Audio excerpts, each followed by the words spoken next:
혹시 매일 아침 비타민 B 영양제 꼬박꼬박 챙겨 드시는 분 계신가요? 그런데 지금 이 영상을 보고 나면 그 영양제 당장 서랍에 넣어 두실지도 모릅니다. 국내 영양학 연구팀이 밝혀낸 충격적인 사실이 하나 있습니다. 한국인이 수백 년째 먹어온 곡물 하나가 비타민 B1 함량 기준으로 시중에 판매되는 영양제와 맞먹는 수준이라는 겁니다. 그것도 몸에 훨씬 더 자연스럽게 흡수되는 형태로요. 그게 바로 팥입니다. 그런데 여기서 놀라운 건 팥 이야기가 아닙니다. 진짜 문제는 따로 있어요. 팥을 드시면서 이것과 함께 드시는 분들, 지금 팥에 들어있는 좋은 성분 전부를 아무 효과 없이 버리고 있다는 겁니다.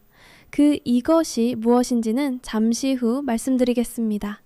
오늘은 팥이 우리 몸에서 정확히 어떤 일을 하는지, 무엇과 함께 드시면 효과가 2배가 되는지, 반대로 절대 같이 드시면 안 되는 것은 무엇인지, 그리고 집에서 바로 만드실 수 있는 전통 팥죽 레시피까지 처음부터 끝까지 정리해드리겠습니다.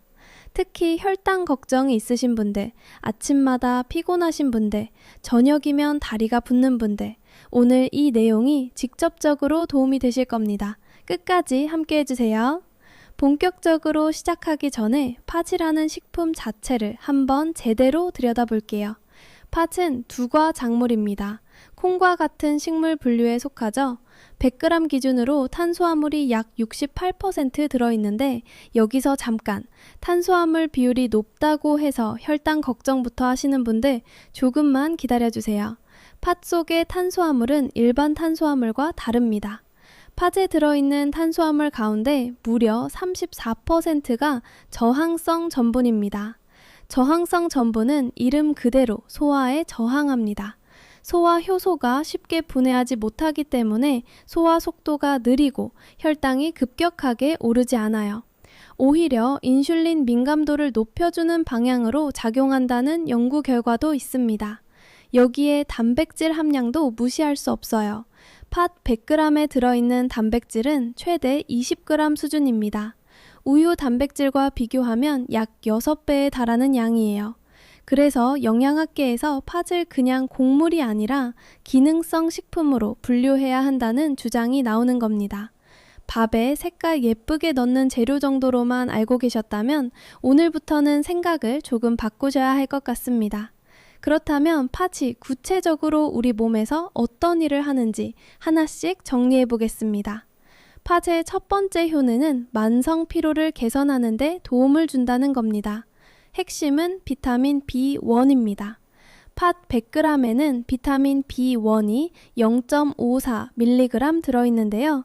이 수치가 지금까지 연구된 모든 곡류 가운데 가장 높은 수준입니다. 현미, 보리, 수수, 기장, 어떤 곡물과 비교해도 팥이 가장 앞서 있어요. 그런데 비타민 B1이 왜 피로와 관련이 있는 걸까요? 비타민 B1은 우리가 먹은 탄수화물을 에너지로 전환하는 과정에서 핵심 조효소로 작용합니다. 쉽게 말씀드리면 밥을 먹었을 때 그 탄수화물이 실제로 몸에서 에너지로 쓰이려면 비타민 B1이 반드시 필요하다는 겁니다. 비타민 B1이 부족하면 어떻게 될까요? 밥을 아무리 많이 먹어도 에너지가 제대로 만들어지지 않습니다. 밥을 먹으면 오히려 더 피곤해지는 이상한 상황이 생기는 거예요. 여기에 더해 비타민 B1은 신경계 기능 유지에도 관여합니다. 나이가 들면서 자꾸 깜빡깜빡 하신다거나 집중력이 예전 같지 않다고 느끼시는 분들, 그리고 식사를 규칙적으로 하는데도 항상 무기력하고 피곤하신 분들, 비타민 B1 부족이 원인일 수 있습니다. 팥을 꾸준히 드시는 것이 이런 상황에 실질적인 도움이 될 수 있어요. 팥의 두 번째 효능은 식후 혈당 관리입니다. 팥에는 폴리페놀 성분이 풍부하게 들어있는데 이 중에서 C7지와 E7지라는 두 가지 성분이 탄수화물 분해 효소의 활성을 억제하는 역할을 합니다. 탄수화물 분해 효소가 억제되면 탄수화물이 당으로 분해되는 속도 자체가 느려지고 그 결과로 식후 혈당이 급격하게 올라가는 것을 막아줍니다. 췌장 입장에서도 한꺼번에 많은 인슐린을 분비할 필요가 없어지기 때문에 췌장의 부담이 줄어드는 거예요. 여기에 앞서 말씀드린 저항성 전분도 함께 작용합니다. 저항성 전분은 소화되지 않은 채로 대장까지 내려가면서 혈당 상승 속도를 천천히 늦추고 인슐린 민감도를 높이는 방향으로 작용합니다. 현재 건강검진에서 혈당이 높다는 이야기를 들으신 분들, 당뇨 가족력이 있어서 걱정이 되시는 분들, 그리고 식사 후에 갑자기 졸음이 쏟아지거나 피곤해지는 혈당 스파이크를 경험하신 분들께 팥밥을 꾸준히 드시는 걸 권해드립니다. 팥의 세 번째 효능은 혈관 건강에 직접적으로 기여한다는 겁니다. 팥에는 사포닌과 콜린이라는 성분이 들어있는데 이 성분들이 혈중 중성지방과 나쁜 콜레스테롤로 알려진 LDL이 혈관 벽에 쌓이는 것을 억제하는 역할을 합니다. 팥 추출물을 8주간 섭취한 그룹에서 총 콜레스테롤과 LDL 그리고 중성지방 수치가 통계적으로 유의미하게 감소했으며 좋은 콜레스테롤인 HDL은 유지되거나 오히려 증가하는 경향을 보였다는 실험 결과도 있습니다. 여기에 팥 껍질에 풍부하게 들어있는 안토시아닌은 항산화 효과 면에서 비타민C의 50배, 비타민 E의 20배에 달한다고 알려져 있습니다. 이 강력한 항산화 성분이 혈관 세포의 노화를 늦추고 만성염증을 억제해줍니다. 고지혈증 판정을 받으신 분들, 혈압이 높은 편이라 걱정이 되시는 분들, 그리고 가족 중에 뇌졸중이나 심혈관 질환을 경험하신 분들이 있어 예방 차원에서 식습관을 챙기고 싶으신 분들께 팥이 큰 도움이 될 수 있습니다. 팥의 네 번째 효능은 부종, 즉 붓기를 개선하는 데 효과적이라는 겁니다. 팥의 칼륨 함량은 100g당 최대 1333mg에 달합니다. 흔히 칼륨 하면 바나나를 떠올리시죠? 팥의 칼륨 함량은 바나나의 약 4배 수준입니다. 칼륨은 체내에 과잉 축적된 나트륨을 소변으로 배출시켜 수분 균형을 조절하고 혈압 상승을 억제하는 역할을 합니다. 우리가 음식을 짜게 먹을수록 몸이 붓는 이유가 나트륨 때문인데 칼륨이 이 나트륨을 몸 밖으로 내보내는 역할을 하는 거죠. 여기에 팥의 사포닌 성분이 이뇨작용을 촉진해서 몸 안에 쌓인 노폐물을 배출하는 데 추가로 도움을 줍니다. 한의학에서 오래전부터 팥을 부종을 다스리는 약재로 활용해온 데는 이런 과학적인 근거가 있었던 거예요. 저녁이 되면 다리가 무겁게 붓는 분들, 아침에 일어나면 얼굴이 부어서 외출이 망설여지는 분들, 그리고 오래 앉아있는 직업 특성상 만성적인 하지 부종이 있으신 분들께 팥을 꾸준히 드시는 게 실질적인 도움이 될 수 있습니다. 자, 지금까지 팥의 대표적인 효능 4가지를 살펴봤습니다. 만성 피로 개선, 혈당 안정화, 혈관 건강 보호, 부종 완화. 팥 하나로 이렇게 다양한 작용이 일어난다는 게 놀랍지 않으신가요? 그런데 여기서 아주 중요한 이야기를 해야 합니다. 팥도 어떤 음식과 함께 드시느냐에 따라 효과가 완전히 달라집니다. 잘 조합하면 효능이 배가 되고 잘못 조합하면 아무리 좋은 팥을 드셔도 기대한 효과를 전혀 얻지 못할 수도 있거든요. 지금부터 팥과 함께 드시면 효과가 더 좋아지는 음식 3가지를 알려드리겠습니다. 팥과 함께 드시면 좋은 첫 번째 조합은 찹쌀입니다. 팥은 단백질 함량이 높은 편이지만 메티오닌이라는 필수 아미노산이 부족한 편입니다. 그런데 찹쌀이나 현미 같은 곡류에는 메티오닌이 풍부하게 들어있어요. 팥과 찹쌀을 함께 드시면 서로 부족한 아미노산을 채워주면서 단백질의 질이 훨씬 높아집니다. 영양학에서 이를 단백질 상보 효과라고 합니다. 여기에 한 가지 더 있습니다. 팥은 성질이 차가운 식품으로 분류됩니다. 그래서 위장이 약하신 분들이 팥을 많이 드시면 속이 불편해질 수 있는데요. 찹쌀은 성질이 따뜻해서 팥의 차가운 성질을 중화해주고 위벽을 보호해줍니다. 오래전부터 팥죽을 쓸 때 찹쌀로 빚은 새알심을 넣어온 것, 단순히 식감 때문만이 아니었던 거예요. 위장이 약하신 분들은 팥을 드실 때 꼭 찹쌀이나 현미를 함께 활용하시기 바랍니다. 팥과 함께 드시면 좋은 두 번째 조합은 단호박입니다. 단호박에는 베타카로틴이 풍부하게 들어있습니다. 베타카로틴은 몸속에서 비타민 A로 전환되는 강력한 항산화 성분인데요. 이 베타카로틴이 팥의 안토시아닌, 폴리페놀 성분과 만나면 항산화 효과가 시너지를 내며 더욱 증폭됩니다. 혈관 노화를 막고 만성염증을 억제하는 효과가 한층 더 강해지는 거예요. 단호박 팥죽이 그냥 맛있는 음식이 아니라 영양학적으로도 매우 잘 설계된 조합이었다는 걸 알 수 있습니다. 단호박은 소화도 부드럽게 잘 되는 식품이라 위장 부담도 적어요. 팥과 함께 드시면 좋은 세 번째 조합은 대추와 견과류입니다. 팥의 사포닌은 이뇨작용과 혈관 건강에 좋은 성분이지만 위장이 예민하신 분들에게는 간혹 속을 자극할 수 있습니다. 대추의 천연 단맛 성분이 사포닌으로 인한 위장 자극을 완화해주는 역할을 할 수 있어요. 팥 요리에 대추 몇 알을 함께 넣으면 맛도 더 풍부해지고 위 부담도 줄일 수 있습니다.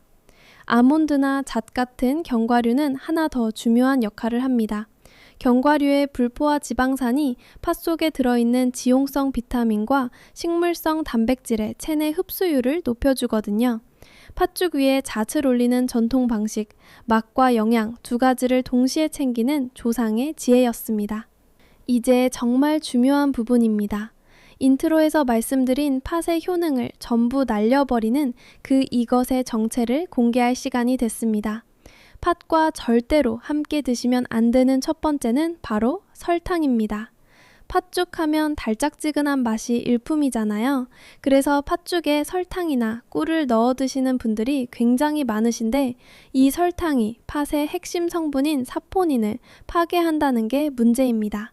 혈관 건강과 이뇨작용에 핵심적으로 작용하는 사포닌이 설탕을 만나면 구조가 변형되어 그 기능을 잃어버리게 됩니다.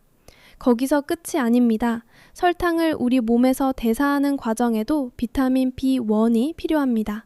그러니까 팥에 설탕을 넣으면 팥 속에 들어있는 비타민 B1이 설탕을 분해하는데 고스란히 소모되어 버립니다. 피로를 풀려고 팥죽을 드셨는데 정작 피로 회복의 핵심 성분인 비타민 B1은 설탕 때문에 전부 사라져버리는 아이러니가 생기는 거예요. 팥 요리를 하실 때는 설탕 대신 소금으로 간을 맞추세요. 소금 한 꼬집이면 충분합니다. 간을 맞출 때 단맛이 그리우시면 대추나 단호박을 넣어 자연스러운 단맛을 활용하시는 게 훨씬 현명한 방법입니다. 팥과 함께 드시면 안 되는 두 번째 단가, 팥죽을 한강인 두 번째는 팥죽에면, 두 번째는 포동박을 드시면 팥죽을 진성한 더본객에 드리고 자연스러운 단맛을 활시는 방법입니다. 팥과 함께 드시면 안 되는 두 번째 단가는 커피, 녹차, 홍차입니다. 이 음료들에는 탄닌이라는 성분이 들어있는데요. 탄닌은 팥 속의 철분, 단백질과 결합해서 불용성 복합체를 만들어버립니다. 쉽게 말씀드리면 팥에 들어있는 철분과 단백질이 탄닌과 묶여버려서 몸에 흡수되지 못하고 그냥 배출되어 버린다는 겁니다. 식사 후에 바로 커피 한 잔 드시는 분들 정말 많으시죠? 팥이 들어간 음식을 드셨다면 커피나 녹차는 최소 1시간 이후에 드시는 게 좋습니다. 식사 중이나 식사 직후에 드시면 팥의 영양소를 그냥 날려버리는 겁니다. 이번에는 팥을 드실 때 특별히 주의하셔야 할 분들을 말씀드리겠습니다. 첫 번째로 주의하셔야 할 분들은 신장 질환이 있으신 분들입니다. 앞서 팥의 칼륨이 바나나의 4배라고 말씀드렸는데요.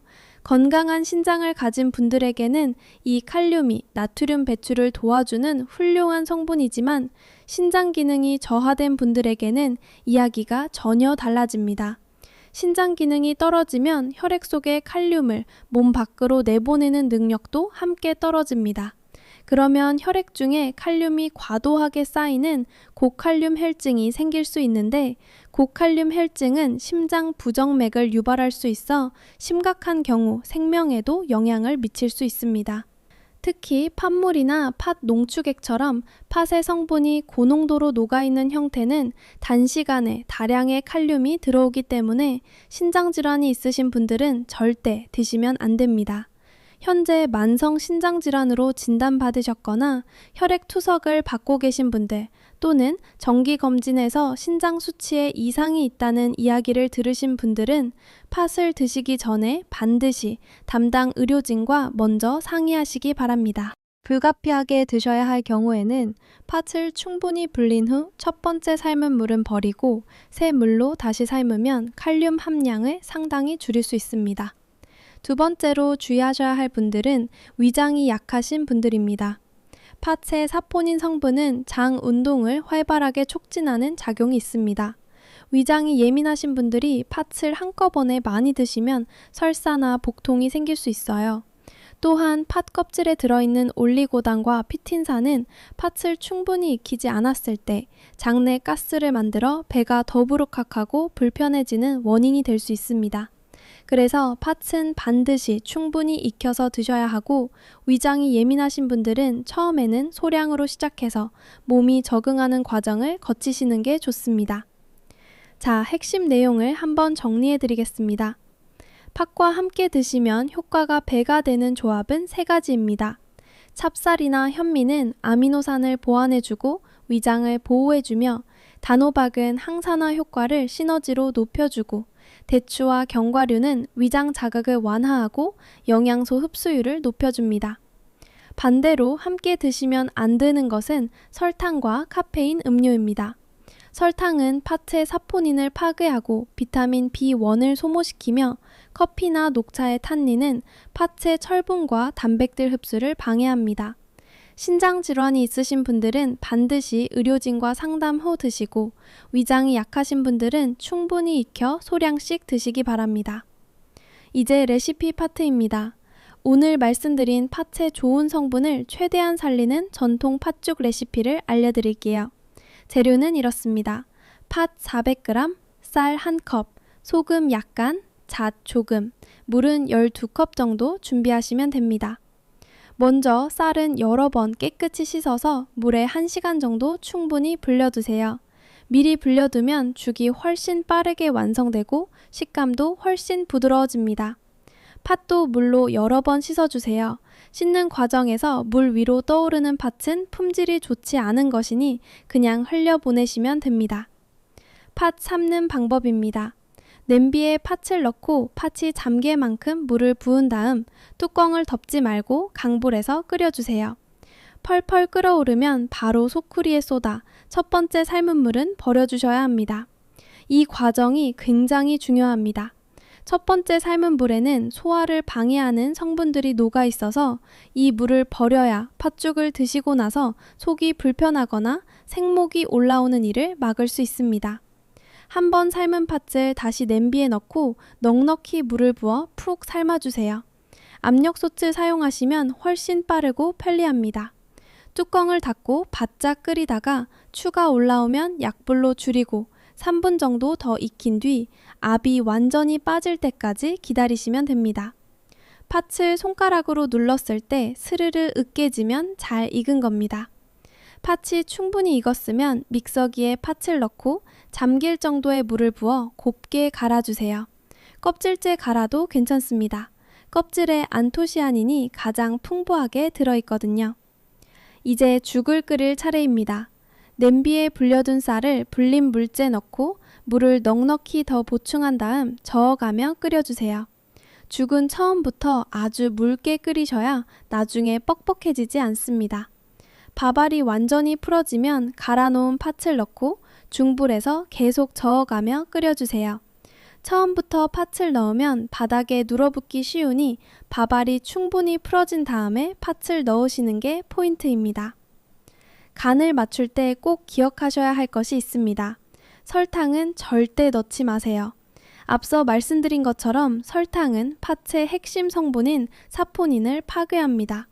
소금으로만 간을 맞추시고 단맛이 필요하시다면 미리 씻어둔 대추 몇 알을 팥과 함께 삶아 넣으시면 자연스러운 단맛이 납니다. 각자 입맛에 맞게 그릇에 담고 나서 소금을 따로 내드리는 것도 좋은 방법입니다. 마지막으로 잣을 조금 올려드세요. 잣 안 한 꼬잣 올리는 것만으로 팥죽의 완성도가 전혀 달라집니다. 시각적인 아름다움은 물론이고 앞서 말씀드린 것처럼 자체 불포화 지방산이 팥의 비타민 흡수율을 높여주는 역할도 합니다. 물김치나 깍두기를 곁들이시면 팥죽 한 그릇이 훌륭한 한 끼 식사가 됩니다. 남은 팥죽은 한 번 드실 양씩 나눠 용기에 담아 냉장 보관하시면 하루 이틀 더 드실 수 있습니다. 더 간편한 방법도 있는데요. 팥만 미리 넉넉히 삶아서 한 번 드실 양씩 소분해 냉동실에 넣어 두시면 다음번에는 믹서기에 갈기만 해서 훨씬 빠르게 팥죽을 완성하실 수 있습니다. 팥죽을 처음 도전해 보시는 분들은 이 방법이 심리적으로도 부담이 덜합니다. 오늘 내용을 다시 한번 전체적으로 정리해 드리겠습니다. 팥은 모든 곡류 가운데 비타민 B1 함량이 가장 높은 식품으로 만성 피로 개선, 혈당 안정화, 혈관 건강 보호, 부종 완화에 도움이 됩니다. 팥과 함께 드시면 효과가 배가 되는 황금 조합은 찹쌀, 단호박, 대추와 견과류입니다. 반드시 피하셔야 할 것은 설탕과 카페인 음료이며 설탕은 사포닌 파괴와 비타민 B1 낭비를 일으키고 카페인의 탄닌 성분은 팥의 철분과 단백질 흡수를 막습니다. 신장 질환이 있으신 분들은 반드시 의료진과 상담 후 드시고 위장이 약하신 분들은 충분히 익혀 조금씩 드시기 시작하세요. 팥죽을 만드실 때는 첫 번째 삶은 물을 버리고 소금으로만 간을 맞추시는 것 꼭 기억해 주세요. 오늘 영상이 도움이 되셨다면 구독과 좋아요 꼭 눌러주시고 이 내용이 필요하신 분들께 공유해 주시면 정말 감사하겠습니다. 댓글로 오늘 내용에 대한 의견이나 궁금하신 점 남겨주시면 다음 영상에서 최대한 반영하겠습니다. 이 채널에서는 매주 2번씩 여러분의 건강한 일상에 직접 도움이 되는 정보를 알려드리겠습니다. 오늘도 건강한 하루 보내세요.